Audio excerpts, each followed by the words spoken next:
Kugan Cassius for IFL TV. We're in Liverpool here for the press conference for Collision Course, July the 12th, Echo Arena. Buy your tickets now. What? Do I have to pay you for that plug? No. Right. Sure, there'll be Had something. a little touch on Betway, didn't we? Did you? Yeah. So. Do you know what? I'm going to say it. This is a great bill. You like that, didn't you? Yeah, do you know what? When I was seeing all the names on it, I was like, I'm a view hall, didn't you? You've got... I've just went on Twitter and some people going, oh, shit card again. I was like... Who said that? No, but the thing is it's like that thing where people look at... Obviously, there's a lot of big names on the card, but some people think that the fights aren't good. But if you actually analyse the fights, they're also good fights. But again, listen, we're up there for shooting down because we're number one. We're on fire, aren't we? So you're always going to get your haters, but this is a great card, and as we've seen by the ticket sales already, it's going to be another packed night. The Wembley effect, or maybe even call it the Matchroom effect. I don't know, but we're on fire at the minute. You've had a couple, in the time you've been doing boxing, there's been a couple of moody cards, let's have it right. But, when you look at the cards, you think, yeah, that's all right. But, no, I look at the fighters and I just think... Yeah, but they're all important. If you break it down, you look at the fights. Anthony Joshua's fighting Matt Skelton. Now, I know everybody wants Anthony Joshua to fight King Kong straight off the bat. This is his 7th fight, right? He's still relatively inexperienced, even as an amateur. He had 40-odd fights. So... Skelton is the perfect opponent. Last time he was in Liverpool, which wasn't that long ago, he boxed a 16-0 David Price. So now he's boxing a 6-0 Anthony Joshua, and it's going to be a great test for him. He's already 17 stone, Matt Skelton. He's already sparring great. He's up for the challenge. He's going to sit on Joshua's chest and pose him different problems. He's going to try and old man him. He can punch. He's tough. It's the perfect fight for Anthony Joshua. And let me tell you, when you take Anthony Joshua to a city, the buzz around it is unbelievable. We see a huge spike in ticket sales wherever we go. Glasgow, Cardiff, with him. And again, we'll see the same thing here. People want to see the journey of Anthony Joshua. Look at Rocky Fielding. Rocky Fielding's fighting Noe Gonzalez. He's got 3 losses on his record. George Groves, Felix Sturm and Adonis Stevenson. He's operated at a level well beyond Rocky Fielding. And, no disrespect to Charles Adamu and Luke Blackledge, but Noe Gonzalez is on another planet to those guys, so it's a really, really tough fight. Biose for Callum Smith, just went 10 rounds with J. Leon Love, who's going to fight Sakio Bika. Again, look who Callum's boxed so far.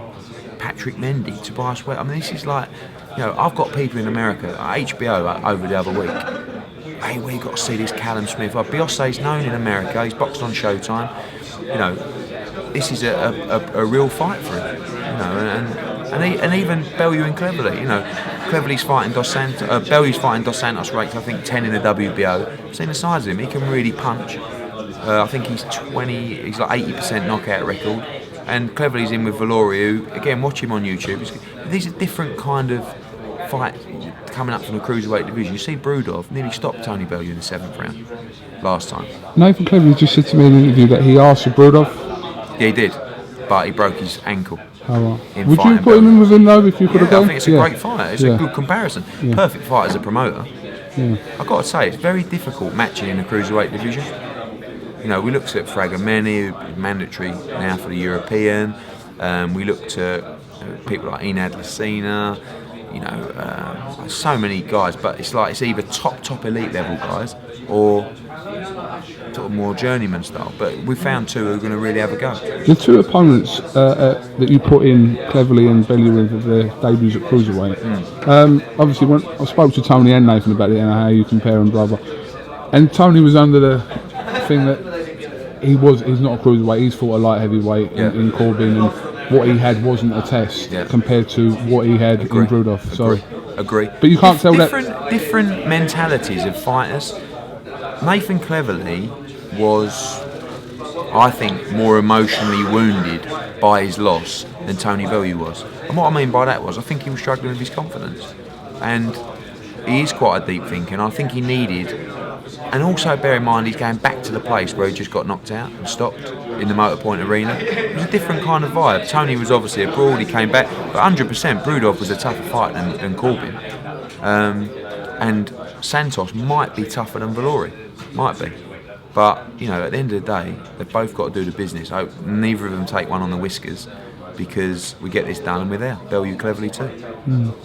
Stephen Smith, a keep busy fight before potential shot. I mean, you know, again, the hardcores. Oh, what are these keep busy fights? I'm sorry, that just happens. He'll be down the bill, and he'll be in an 8-10 rounder against an international opponent while he gets ready for a world title shot. So in October as well, yeah. possibly.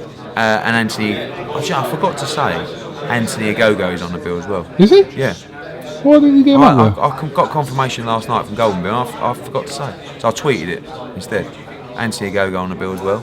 Okay. Looking to make Johnny Quigley against Lee Wood for the English featherweight title as well.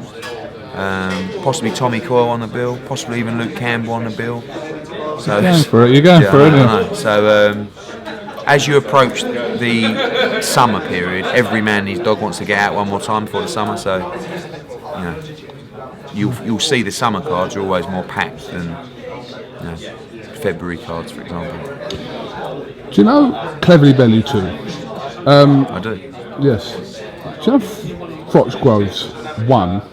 Yeah. Do you know before FROCH'S won, when you first announced it, you didn't envisage a rematch happening, 80,000 people at Wembley?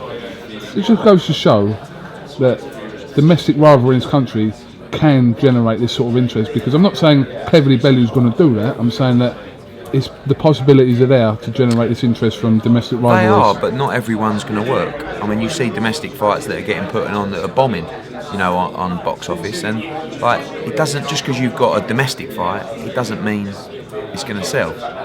It's if the public buy into the quality of the fight. I think what sold it with FROCH'S is 2 world titles on the line, 2 quality fighters, and you had the controversy of the first fight. You know, is it more to do with the controversy and the build-up and the rivalry? Promoter behind it. I mean, I really do. No. But on a serious note, it was. Look, there's a couple of words that I use for that: controversy, credibility, animosity, all these things. But I do feel like the credibility was, you had the first fight, which was so good, but you're talking about 2 world titles on the line. You're talking about a guy who is a 4-time champion of the world. Do you know what I mean? And has achieved a lot, and a young guy who's proved himself in George Grove. So that's why the mix works so well there. But even look at the first fight, how well that sold and how quickly that sold. You know, and that's why I'm looking at all kinds of venues for Bellew against Cleverly, because I think it can fill the MEN. You know, and we've got so many big fights at the moment to make. You know, also, you know, the likes of James DeGale looking for that world title shot. If he doesn't fight FROCH'S, I'm trying to obviously make sure he fights for the world title as well. You've got Quick Frampton that I believe will get made before the end of the year. You know, you've got Bellew against Cleverly. You've got, you know, a lot of big fights to be made. Have you spoke to your mate Carl? Yeah, quite a lot. I get all kinds of stick. Get your head out of his arse. You know, Listen, you've put it out there. Yeah, but it was a big night for us. You know, it was a really big night, and you know. What's your hunch about what he wants to do then, right now? Vegas? Yeah, do you know, like, he hasn't really talked about fighting again. I believe if the right opportunity presents himself, he'll fight again. But he's also had a lot of TV offers for shows and stuff like that, and I think he's definitely going to do a couple of those, because I think he's up for the crack, you know. Not that dancing thing that he done last time, but maybe he's like Celebrity Big Brother. You know, like, this is a guy, and again, I don't want a sob story for Carl Froch, but this is a guy who's boxed all over the world for zero recognition, and all of a sudden, we went out in London on Saturday, we was at Selfridges, there was nearly a riot on Oxford Street of people trying to get him and have photos of him, and it's so pleasing to see. So he's going to enjoy it, he's going to soak it up. If he does fight, he may not fight till next spring, because I think now he's going to have the summer off. He might do a couple of these shows as well. So I think the options are, he fights end of November, December, he fights next spring, or he don't fight at all. He'll fight again, come on. Yeah, but Cook, only if he's done very, very well for himself, right? If all of a sudden an opportunity comes up, it's like you, if you never needed to work again, right, and you wasn't inspired to work again, and financially there wasn't the reward that gave you, you know, then would you work again, or would you just enjoy other things? He loves to fight, so I believe he'll fight again. But if I go back to him with an opportunity and it's a quarter of what he's just earned, and it's not a fight that really gives him the buzz and the drive to get up in the mornings and do the hill runs, I don't believe he'll fight again. No. Do you know what's a fight we didn't mention in our aftermath video that you've told me before that the broadcasters like is the Golovkin fight? Where do you sit with that? I've had a chat with Tom Loeffler. They quite like the fight. What about Froch? Is he fans? Yeah, he's well up for that fight because he thinks it's just a mad fight, and it is a mad fight. And honestly, I know that I'm probably going to get a few of those funny comments on YouTube, but I believe Froch beats Golovkin at 168. I just think he's too big for him. And Golovkin, he's unbelievable, but he's really a light middleweight who's grown into a middleweight. So personally, I think he wins that fight.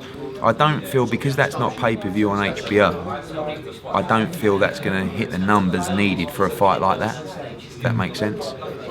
You know, Froch could make more money in a much easier fight, but again, it's got to be the fight that makes him go. Either it's got to be a fight that either makes him financially go, oh yes, or from a desire perspective and an achievement perspective, it's got to be a fight that makes him do that.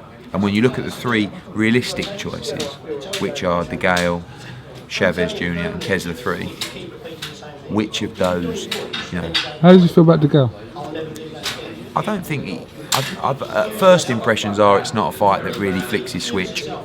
He's just had a fight with a young domestic rival in Groves, and I think you probably think, last thing I want another one of them. You know, not even from a style perspective, but just I feel like he feels like he wants something more now. You know, but again, once we go through the numbers for De Gale, if that's the right opportunity, maybe that's a fight that'll be made. All right, just the last thing about this about Froch. If Froch doesn't fight De Gale, does that mean that Froch would have had to vacate the IBF title? No, he doesn't have to fight De Gale till the end of February. Right, so it's that next period of so he could fight in yeah. November and then fight De Gale in the spring. You know, so, but again, I want to deliver a world title shot for James De Gale. So, you know, Froch has got 2 belts. Maybe there's a big fight. Maybe if Froch was to fight Chavez, De Gale could fight Kessler. I think it's a great fight for a version of the world title. Yeah, IBF, WBA, you know. So I don't think belts are paramount now. Yeah. Froch, I mean, like I was talking about the credibility of Froch Groves. That had 2 world titles on the line. Did anyone even mention the world titles at any time? You know, I mean, the only time your memory's jogged about the world titles is when you paid a sanction bill at the end. You know, so I think from a world title perspective, it meant more to George Groves. Yeah, wanting to win the I world think the title. fight just become so big, it was bigger than belts, you know. Yeah. Brook Porter. Terms have been agreed. Yeah. Has it been signed yet? Just to let everyone know the process, because I get stick on Twitter about this as well. So I need to get a lot of stick on Twitter. When you agree a deal, you have what's called terms. So terms are laid out within the deal. The purse, the UK TV rights, number of flights, number of hotels, random drug testing, all kinds of things that we wanted implemented into the deal. Once those terms are agreed, you proceed to contract. That's where we're at. Now, unless all of a sudden Golden Boy completely change their terms that have been agreed, which is wholly unlikely, we ain't going to have a problem. So we received a contract last night. That's now with the lawyers. Next 48 hours, that'll be signed, and then we'll make the announcement. Are you happy with the contract? Yes, I'm very. I mean, all the terms that we've agreed. It's a fantastic deal for Kelvin. Has Schaefer leaving affected this in any way? No, I mean, initially I was negotiating with Richard Schaefer, but that was weeks ago. Who do you deal with now then? Just the lawyer, Right. Joseph and Eric Gomez and Robert Diaz. You know. From the outset, from me, it doesn't appear that much has changed. I'm sure intrinsically a lot's changed with the business, but it's been fine. 9th of August, New York. When it is announced that this is where it'll be. Barclays Centre? That's where I understand, yeah. Okay. I know you don't want to. You said this to me earlier about it's their announcement to make more. Yeah, I mean it's out there now because obviously the IBF have told people. Yeah. So I don't feel. But again, I don't. If people ask me a question about another fight, you know, and someone said, "Well, you announced Frampton against Martinez," I said, "No." Someone asked me about Frampton. I said he's fighting Martinez. But if my fight is in negotiations with someone and it's to fight on someone else's show, I don't think it's right of me to start sending out press releases or making statements. That's up to them. So, do you know but it's already out there with the IBF. There's some cynical people that still believe that Brook Porter won't happen. No, you know, when I said that, they said, "Oh, Brook," I said, "No, it's not signed yet." "Oh, I knew it. I'm like, no, look, we've agreed terms, but we're just reviewing the contract to make sure it says what the terms were that was agreed. It's happening. I mean, like, Kell Brook is in unbelievable shape right now, mentally, physically. And I'm telling you now, you can bring this back to haunt me. Kell Brook will beat Sean Porter on August 9th. Alright? You can play that back. If it doesn't happen, you can play it back. I'm telling you, it ain't happening. It's going to knock him out. Sorry, that just reminded me of something you said in Audley Harrison. No, it's something you said in an interview with your dad and Scott Quigg. What did I say? About Carl Frampton won't fight Martinez. Because he has to fight, it's a mandatory. You said forget Santa Cruz, forget Martinez. You ain't going to fight that. Them fights won't happen. No, they got the mandatory out the way. I think they paid the exemption fee, and they gave him a king's ransom to go. They've done a great job. You got to understand, Cook. Some of the things that I say is to try and force a fight. Do you know what I'm saying? So really, yeah. So I never get. I always knew that Frampton could get Martinez for the right money, of course. And he's got huge support in Belfast that enables him to pay the huge money to bring him over. So, listen, hand on heart, I hope and pray that Frampton beats Martinez, because I believe we'll make the quick fight straight away. I've had good chats with him. He's deserving of a world title shot, isn't he, Frampton? I believe so, yeah. Definitely. I always felt that Santa Cruz wouldn't fight him. I mean, we're now trying to nail the Santa Cruz fight. They don't seem like they're over the moon to fight Scott Quigg, and I bet they weren't over the moon to fight Frampton either. Two great fighters who are both capable of beating Santa Cruz, by the way. Absolutely. Last night, there's some tweets going back and forward between Jamie McDonnell and Frank Warren Twitter. What is the deal with this? Because there was a tweet from the Frank Warren Twitter to say, look, if we'll make the fight, we'll put an offer in via the manager registered by the British Border Control, which I understand to be Dennis Hobson. So what's the deal with this? It's fun and games, isn't it? Jamie McDonnell terminated his contract with Dennis Hobson some time ago. There's a dispute with the board. So Frank Warren sent a press release out to say, we've made an offer to your official manager, which is Dennis Hobson. They don't talk. They haven't talked for months. He's not, Jamie's terminated that agreement. That's but according to the board, he's still registered. There's an ongoing dispute. Right, but he's still registered as... Jamie McDonnell has had 3 fights, on matchroom shows. And again, that's why Jamie tweeted, if you want to make the fight, contact Eddie Hearn or speak to Jamie McDonnell. But it's fun and games. And if we want to talk about offers, we'll make it plain and simple. I'll offer Paul Butler £200,000 to fight Jamie McDonnell, and you can count that as an offer right here, right now. If you want me to email it, I will email it, but it's public. We'll offer Paul Butler £200,000 to fight Jamie McDonnell for a unification fight. And if they want to offer more than that, we'll certainly consider it. I don't care if that fight's on Sky Sports or Box Nation. If it's the right fight and the right opportunity for Jamie McDonnell, we will take it. So there's your offer. If you want $200,000, and I haven't seen this offer that's been made to Dennis Hobson, of course, so make the offer to us. It might be more than $200,000, but if you want to be public about offers, it's $200,000 for Paul Butler to fight Jamie McDonnell, and I think that's a great financial opportunity for him. I think he's a great young fighter. I think it's a great fight. But let's stop mucking around and let's try and make these fights. Eddie, how can these talks of a potential fight for McDonnell and Butler be taking place when Butler has a mandatory defence against Randy Caballero? Well, mate, I don't know if that's the case, because apparently they've made an offer to fight Jamie. So why would they make that offer if they can't? Yeah, I was confused by this. I was asking you. I'm confused. All I'm saying is, if you're being serious and you don't want to play games, there's $200,000 for Paul Butler. And if you want to make a better offer than that, then perhaps we'll accept the fight. Okay. But I ain't got time to muck around with silly games. I just want to make great fights and make the most amount of money for my fighters in the biggest fights possible. Credit to Paul Butler though for the win. Yeah, I haven't seen the fight, but I was following it a little bit on Twitter, and I saw that he started really well, and then Hall came back into it.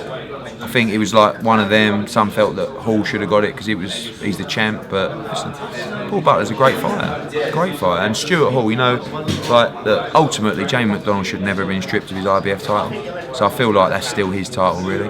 But respect to Paul Butler, he went out and won it. You know what? A lot of credit to Stuart Hall, because he's only dealt with the opportunities that have been put before him.